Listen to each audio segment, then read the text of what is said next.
On today's show, Tesla sales are soaring faster than a Falcon 9. General Motors pays hackers to attack its cars, and we give you a first-hand look at the Acura MDX hybrid. All that and more coming right up on Autoline Daily.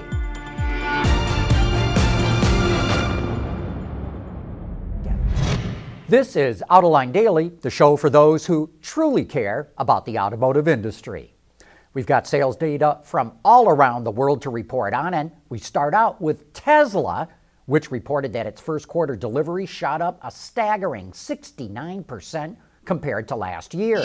It delivered 25,000 cars. 54% of those were the Model S, 46% were the Model X.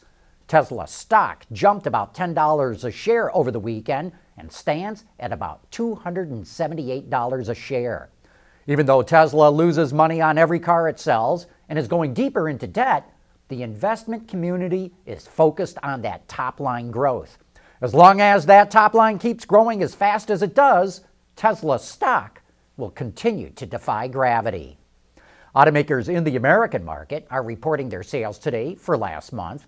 We will not have the full results until tomorrow, but we expect to see an overall increase because automakers are sitting on a mountain of inventory. They had 4 million vehicles sitting on dealer lots and in rail yards, and they've got to move the metal. The early returns do look promising. Honda reported it set an all-time sales record for March. Meanwhile, global sales of new cars and trucks are booming. Ward's Auto reports they rose nearly 7% in February, which represents the most recent data. Automakers sold nearly 7 million vehicles that month. The Asian region is growing the fastest, with the Chinese market red hot. It shot up 22%. China now accounts for almost 28% of global sales, up from 24% a year ago. FCA started taking orders for the plug-in version of the Pacifica months ago, but no one has taken the delivery. However, that is about to change. FCA says it will start shipping the plug-ins on April 17th. We learned about the delay from an Autoline viewer who's been waiting over 6 weeks for the delivery of his van. A source within FCA suggests the problem might be related to stop-start problems. FCA says it wants to ensure top quality before it releases the vehicle. We think that's a smart move because FCA has been criticized for quality issues recently. We've driven the plug-in Pacifica and we're wowed at how good it is. If FCA delivers top quality, it could have a hit on its hands. When Acura decided to do a hybrid version of the MDX, it walked on over to the parts bin for the NSX sports car. We'll tell you why right after this. Autoline Daily is brought to you by Bridgestone Tires, your journey, our passion. Dow Automotive Systems, advanced materials that deliver better results. Lear, a global leader in automotive seating and electrical systems.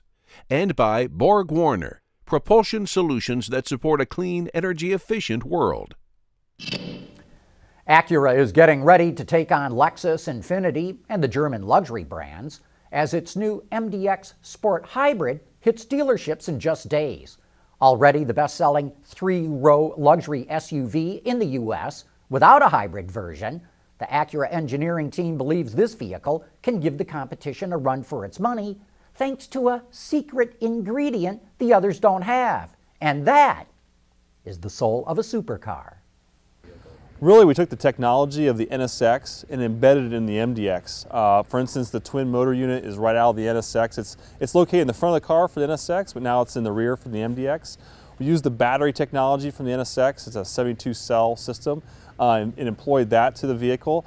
And we've applied a great transmission, 7 DCT transmission with a motor attached. And that completes our 3-motor system. You know, that's a world-class system. It's delivering that power very clean, very nimble application, very smooth and refined. It makes the car just feel smaller and easier to use, everyday performance.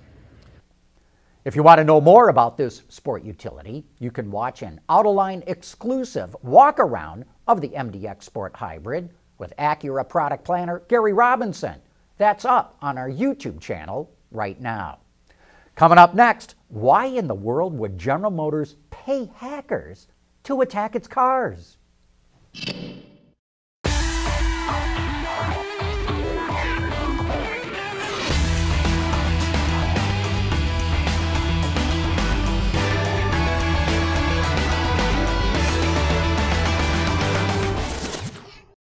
There's more car news and industry insight from the Autoline network every day. Take a moment to click that subscribe button. You'll never miss another Autoline episode.